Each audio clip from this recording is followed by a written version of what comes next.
विद्यार्थियों नमस्कार, मैं विजेंद्र वर्मा एक बार फिर से स्वागत करता हूं। विद्यार्थियों, हमने पिछले वीडियो में कंप्लीट किया चैप्टर नंबर 2 और आज हम एक नए चैप्टर के साथ, चैप्टर नंबर 3 है हमारा आनुवांशिकी जेनेटिक्स। तो आज हम बात करने वाले हैं जेनेटिक्स के बारे में। आनुवांशिकी होती क्या है, आनुवांशिकी किसे कहते हैं। तो सबसे पहले मैं बात करता हूं आनुवांशिकी की परिभाषा, आनुवांशिकी किसे कहते हैं। तो आइए हम बात करते हैं सबसे पहले आनुवांशिकी।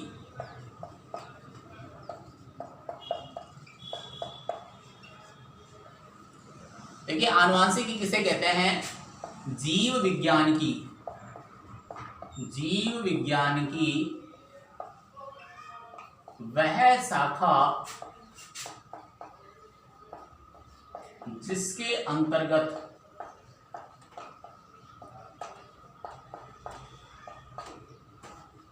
सजीवों के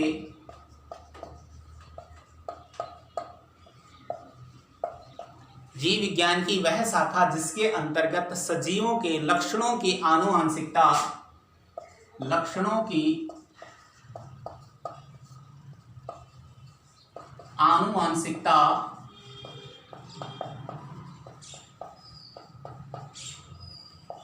या आनुवांशिकता को वंशागति भी कहते हैं, एवं विभिन्नताओं का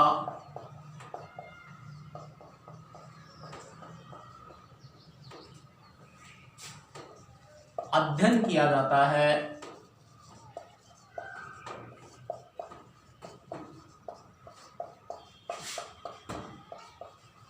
क्या कहलाती है, आनुवांशिकी कहलाती है।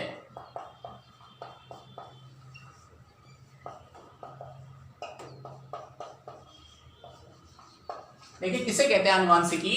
जीव विज्ञान की, बायोलॉजी की एक शाखा है आनुवांशिकी।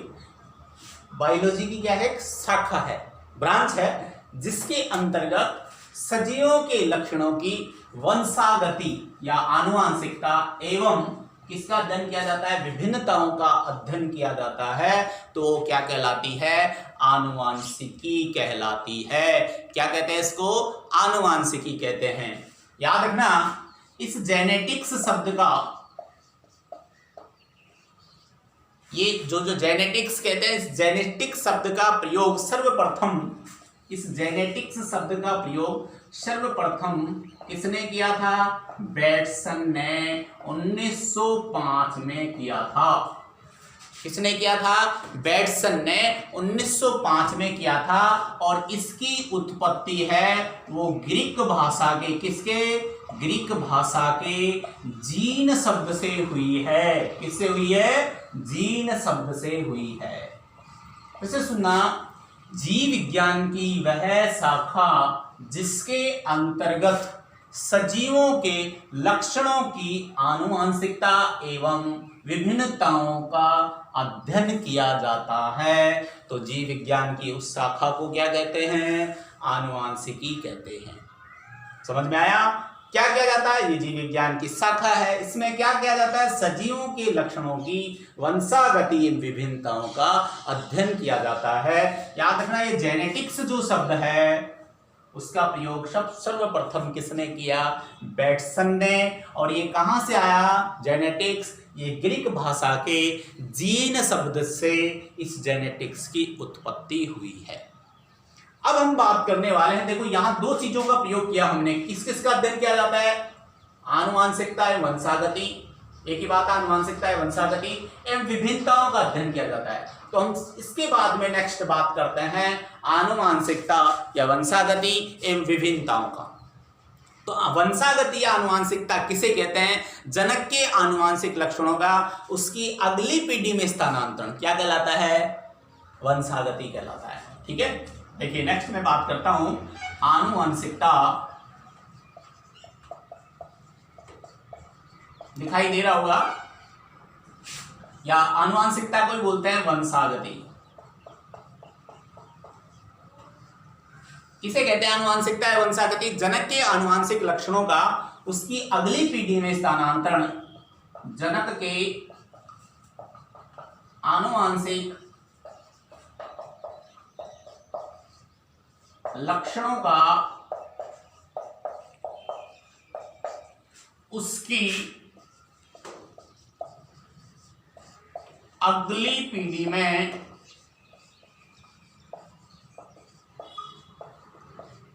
स्थानांतरण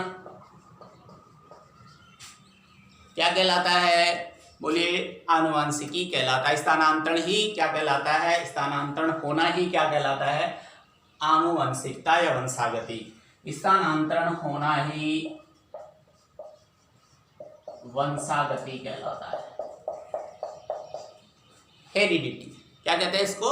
हेरिडिटी कहते हैं। ठीक है, फिर से सुना देखो, आनुवंशिकता या वंशागति किसे कहते हैं? जनक के आनुवंशिक लक्षणों का उसकी अगली पीढ़ी में स्थानांतरण होना ही वह आनुवंशिकता या वंशागति कहलाता है। और इस शब्द का सर्वप्रथम या जो हेरिडिटी कहते हैं इसको, हेरिडिटी सर्वप्रथम यानी 1863 में, कब? 1863 में स्पेंसर ने किया था। किसने? स्पेंसर ने।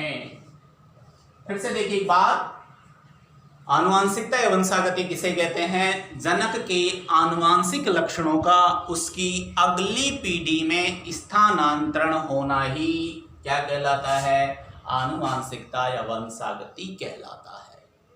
ठीक है, इस आनुवंशिकता या वंशागति यानी हेरिडिटी शब्द का सर्वप्रथम प्रयोग किसने किया? 1863 में स्पेंसर ने किया था। किसने किया था? स्पेंसर ने। तो यहाँ हम दो डेफिनेशन पढ़ चुके हैं। अब थर्ड में बात करता हूं। देखो, इसमें भी हम यहाँ किसका अध्ययन करते हैं? आनुवंशिक लक्षणों का स्थानांतरण होता है। किसका स्थानांतरण होता है यहाँ पे? जनक के किसका? आनुवंशिक लक्षणों का। आनुवंशिक लक्षण की भी बात करेंगे। आनुवंशिक लक्षण उन्हें कहते हैं वे लक्षण जो पीढ़ी दर पीढ़ी स्थानांतरित होते हैं, तो उनको क्या कहेंगे? आनुवंशिक लक्षण। तो नेक्स्ट मैं बात करता हूं इसी में आनुवंशिक लक्षण की। ठीक है, इसको मैं मिटा देता हूं। आनुवंशिक लक्षण आते हैं। आनुवंशिक लक्षण, एक ही बात है, आनुवंशिक और आनुवंशिक यही है। आनुवंशिक लक्षण किसे कहते हैं? वे लक्षण किसे कहेंगे? देखो, वे लक्षण जो पीढ़ी दर पीढ़ी वंशागत होते हैं। वे लक्षण जो पीढ़ी दर पीढ़ी वंशागत होते हैं,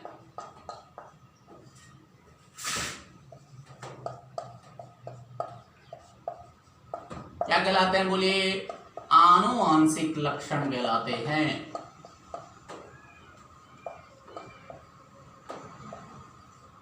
क्या कहलाते हैं? आनुवंशिक लक्षण कहलाते हैं।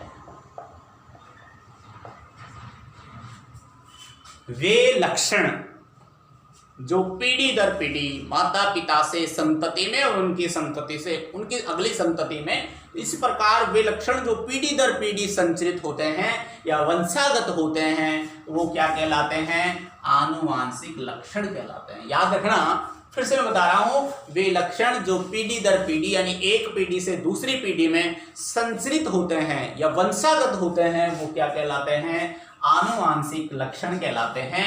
नेक्स्ट में बात करता हूं यहां विभिन्नता की। विभिन्नता किसे कहते हैं ना?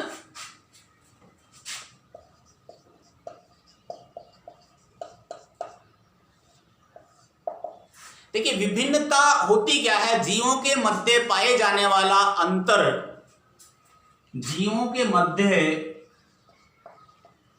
या सजीवों के मध्य पाए जाने वाला या पाया जाने वाला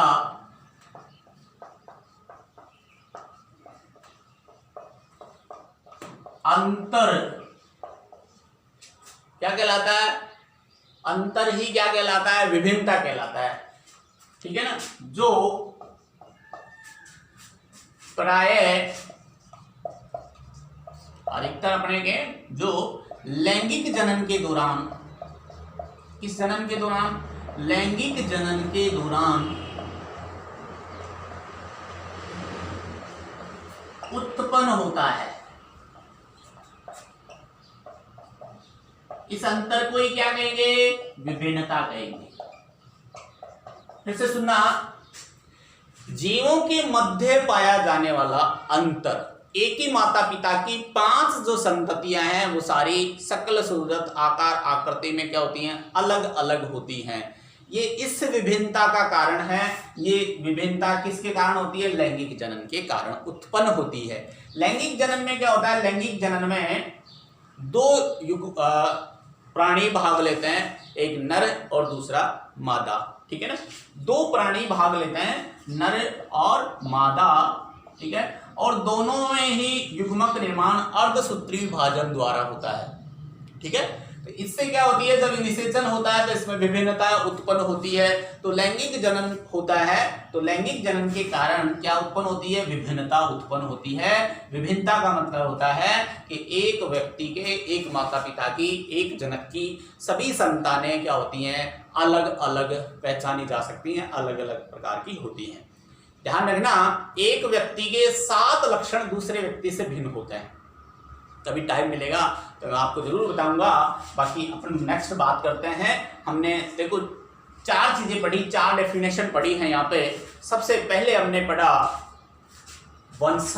आनुवांशिकी, और आनुवांशिकी में हमने आनुवांशिकता या वंशागति पढ़ी।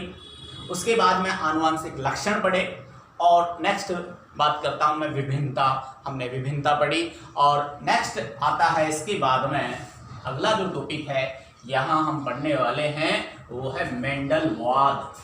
क्या है? मेंडलवाद। यहाँ नेक्स्ट टॉपिक की बात करता हूं वो है मेंडलवाद। कौन सा? मेंडलवाद। क्या है मेंडलवाद? सुनना ध्यान से मित्रों, मेंडलवाद क्या है? देखो, मेंडल को, इनका पूरा नाम पहले तो याद रखना, जोहन ग्रेगोर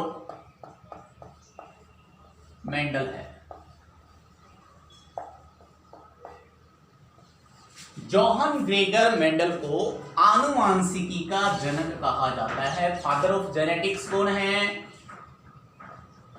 आनुवांशिकी का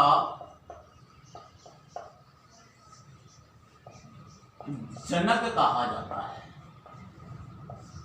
ये याद रखना, एक क्वेश्चन पूछा जाता है यहाँ 1 नंबर का कि आनुवांशिकी का जनक किसे कहते हैं? तो आनुवांशिकी का जनक कौन है? मेंडल है।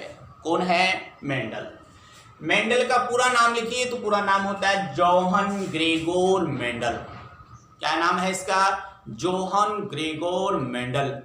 इनको आनुवांशिकता का जनक क्यों कहा जाता है? क्योंकि इन्होंने सर्वप्रथम पादपों में वंशागति के नियमों का अध्ययन किया था। इसका वंशागति के नियमों का अध्ययन किया था। देखो, सर्वप्रथम पादपों में, इसमें पादपों में वंशागति के नियमों का अध्ययन किसने किया? जोहन ग्रेगर मेंडल ने। इसलिए इनको क्या कहा जाता है? आनुवांशिकी का जनक कहा जाता है। ठीक है, क्वेश्चन आपसे पूछा जाए कि मेंडल को आनुवांशिकी का जनक कहा जाता है, क्यों? क्योंकि इन्होंने सर्वप्रथम पादपों में वंशागति के नियमों का अध्ययन किया था, इसलिए इन्हें क्या कहा जाता है? आनुवांशिकी का जनक कहा जाता है। क्या कहा जाता है? आनुवांशिकी का जनक। नेक्स्ट मैं बात करता हूं, देखो मेंडल का परिचय, इसी में आता है मेंडल का परिचय। मेंडल का जन्म कब हुआ? मेंडल का जन्म हुआ था 22 जुलाई 1822 को। याद रखना, 22 जुलाई 1822 को कहां हुआ? ऑस्ट्रिया के, कहां के? ऑस्ट्रिया के हेंजनड्रोफ प्रांत के, कहां के? ऑस्ट्रिया के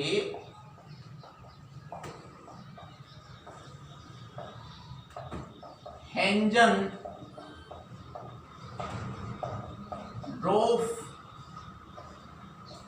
प्रांत के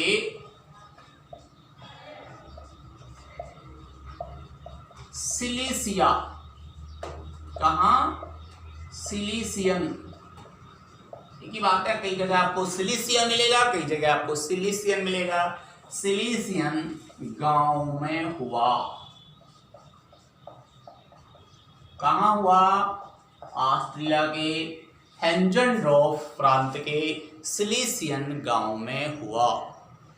सन 1842 में, कब? 1842 में दर्शन शास्त्र, फिलोसफी। देखो जन्म कब हुआ? 22 जुलाई 1822 को, और 1842 में दर्शन शास्त्र की डिग्री प्राप्त कर ली इन्होंने। किसकी डिग्री प्राप्त कर ली?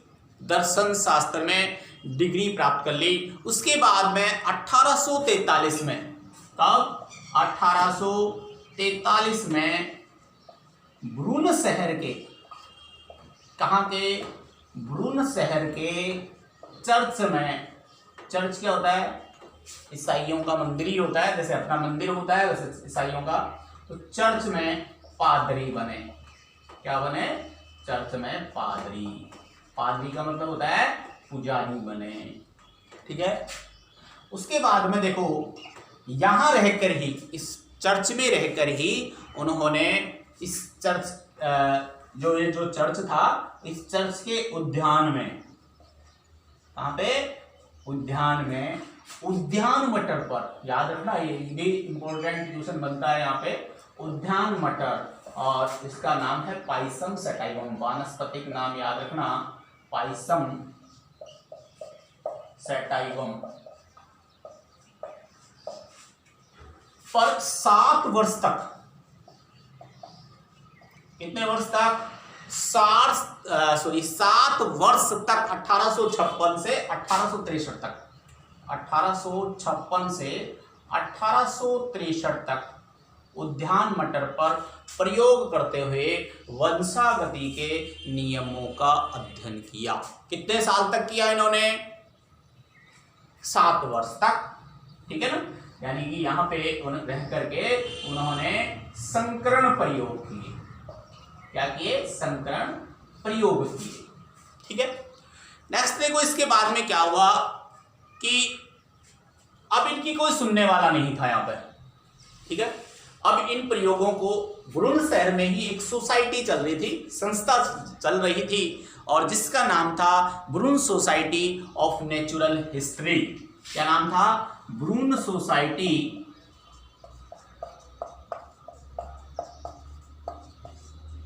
Of natural history. Brunn society of natural history के नाम से वहां पे, कहां पे? ब्रून शहर में एक संस्था चल रही थी, संस्था थी। और इन्होंने क्या किया? उसके सामने, इस संस्था के सामने एक शोध पत्र के रूप में, किसके रूप में? शोध पत्र के रूप में पेश किया। कब? 1866 में, ठीक है। सॉरी 65 में, 1865 में किया। 1865 में इसके सामने इनको पेश किया। फिर से देखिए एक बात, मेंडलवाद, जोहान ग्रेगर मेंडल को आनुवांशिकी का जनक कहा जाता है, ठीक है। पूरा नाम है जोहान ग्रेगर मेंडल, शॉर्ट नाम अपन लिखते हैं मेंडल, ठीक है। इन्होंने, देखो सबसे पहले अपन बात करते हैं कि इनको आनुवांशिकी का जनक क्यों कहते हैं, क्योंकि इन्होंने पादपों में वंशागति के नियमों का अध्ययन सर्वप्रथम किया था, इसलिए मेंडल को आनुवांशिकी का जनक कहा जाता है। इनका जन्म कब हुआ? 22 जुलाई 1822 को ऑस्ट्रिया के हेंजनडॉर्फ प्रांत के सिलीसिया गांव में हुआ, ठीक है। और 1842 में इन्होंने क्या किया? दर्शन शास्त्र में डिग्री प्राप्त की, ठीक है। उसके बाद में 1843 में 43 में ये बुरुन शहर में ही एक चर्च था, उस चर्च में पादरी बने और पादरी के पद पर रहते हुए ही उन्होंने उस चर्च के उद्यान मटर पर प्रयोग किया। ठीक है, और प्रयोग करने के बाद में 1865 में इन प्रयोगों के निष्कर्ष को बुरुन सोसाइटी ऑफ नेचुरल हिस्ट्री के समक्ष पेश किया। ठीक है, बुरुन सोसाइटी ऑफ नेचुरल हिस्ट्री के समक्ष अपने शोध पत्र के रूप में पेश किया और 1866 में इन प्रयोगों को संस्था की एक वार्षिक पत्रिका थी, वार्षिकी, उसमें छापा गया। ठीक है, एक बार आप देखिए, मैं मिटा देता हूं इसको।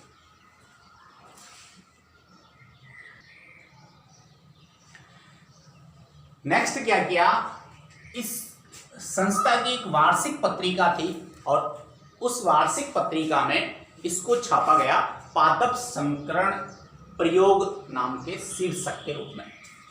इसके रूप में पादप संकरण प्रयोग।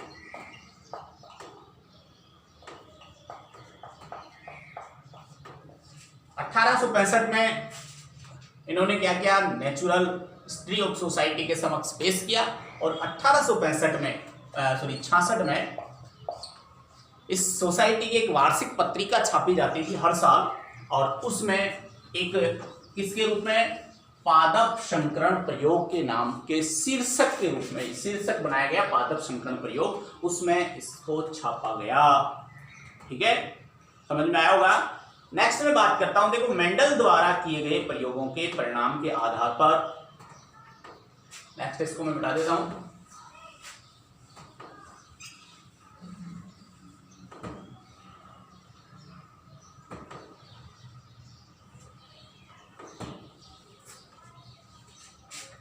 देखिए नेक्स्ट क्या हुआ कि मेंडल द्वारा दिए गए प्रयोगों के परिणाम, इसके आधार पर मेंडल द्वारा दिए गए प्रयोगों के परिणाम के आधार पर, वंशागति के प्रयोगों के परिणाम के आधार पर आनुवांशिकता के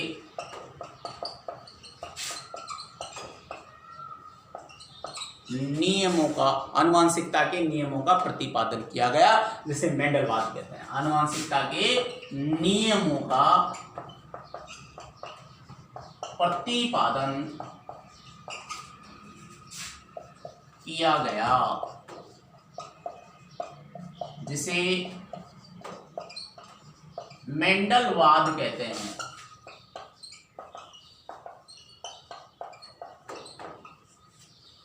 ठीक है, मेंडल द्वारा जो प्रयोग दिए गए नेचुरल हिस्ट्री ऑफ सोसाइटी के समक्ष जो पेश किया गया, ठीक है, उसको उन्होंने 1866 में एक वार्षिक पत्रिका में छापा, किसके रूप में, पादप संकरण प्रयोग के शीर्षक के रूप में। ठीक है, नेक्स्ट मैं बात करता हूं कि मेंडल द्वारा दिए गए प्रयोगों के परिणाम के आधार पर, जो परिणाम निकला उसके आधार पर आनुवांशिकता के नियमों का प्रतिपादन किया गया और जिसको कहते हैं मेंडलवाद। हम पढ़ भी ये रहे थे मेंडलवाद। और याद रखिएगा मेंडल की मृत्यु है वो 6 जनवरी 1884 को, कब हुई, 6 जनवरी 1884 को मेंडल ने विदाई ली यहाँ से। ठीक है ना, इनकी मृत्यु कब हुई, 6 जनवरी 1884 को। कैसे हुई, कि एक गुर्दे की बीमारी थी इनको, किडनी की, ठीक है ना, को गुर्दे की बीमारी के कारण, लंबी बीमारी के कारण ये क्या हो गए, 6 जनवरी 1884 को हमारे बीच नहीं रहे। ये था मेंडलवाद। क्या था, मेंडलवाद। ठीक है, नेक्स्ट इसी में मैं बात करता हूं, अगला जो टॉपिक आता है हमारा वो है मेंडलवाद का पुनः खोज काल।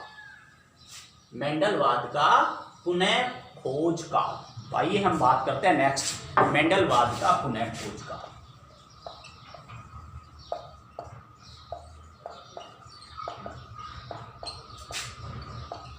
पुनर्खोज काल।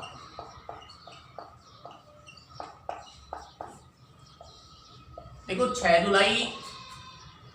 जनवरी 1884 को मेंडल की मृत्यु हो गई थी, ठीक है। उस समय तक किसी ने मेंडल की तरफ ध्यान नहीं दिया, क्योंकि उस समय पृथ्वी की खोज चल रही थी, पृथ्वी पर जीव की उत्पत्ति कैसे हुई इसके बारे में अध्ययन चल रहा था, इसके बारे में खोज चल रही थी, इसलिए उसकी तरफ किसी ने ध्यान नहीं दिया। लेकिन मृत्यु के 16 वर्ष बाद, कब? मृत्यु के 16 वर्ष बाद, 16 वर्ष कब हुए? सन 1900 में। कब? सन 1900 में 3 ये जो मेंडल ने जो नियम दिए थे ना, उनका 3 अलग अलग देशों के अलग अलग वैज्ञानिकों ने इनका अध्ययन किया, इनको खोजा, और इसी को कहते हैं मेंडलवाद का पुनर्खोज काल। फिर से सुना, देखो मेंडल की मृत्यु कब हो गई थी? 6 जनवरी 1884 को मेंडल की मृत्यु हो गई थी, ठीक है। मरने के 16 वर्ष बाद सन 1900 में, कब? सन 1900 में, ठीक 16 वर्ष बाद, ठीक है ना, 1884 के बाद 16 साल बाद सन 1900 में 3 अलग अलग देशों के 3 अलग अलग वैज्ञानिकों ने मेंडल के नियमों को पुनः खोजा, और इसी को कहते हैं मेंडलवाद का पुनर्खोज काल। और ये कौन कौन थे? तो आइए मैं सबसे पहले बात करता हूं, ये वैज्ञानिक कौन थे। नंबर पहला जो वैज्ञानिक था वो था नंबर 1 पे होलैंड का ह्यूगो डीब्रिज। कहाँ का? होलैंड का था। तो पहला है होलैंड का, नीदरलैंड भी बोलता है, ठीक है ना, नीदरलैंड। कौन था? ह्यूगो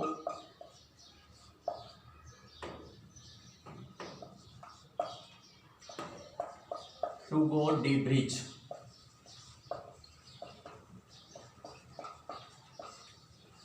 उत्परिवर्तन की खोज की थी, ठीक है ना। उत्परिवर्तन किस शब्द किसने दिया था? ह्यूगो डीब्रिज ने। ये आया भी था इस साल, पूछा भी गया था, याद रखना। ह्यूगो डीब्रिज कहाँ के थे? हॉलैंड के। एक तो ये थे। नंबर 2 की बात करो तो ऑस्ट्रिया के थे एरिक वॉन सेरेमक। ऑस्ट्रिया के, कहाँ के? Austria, Erich von सेरेमक।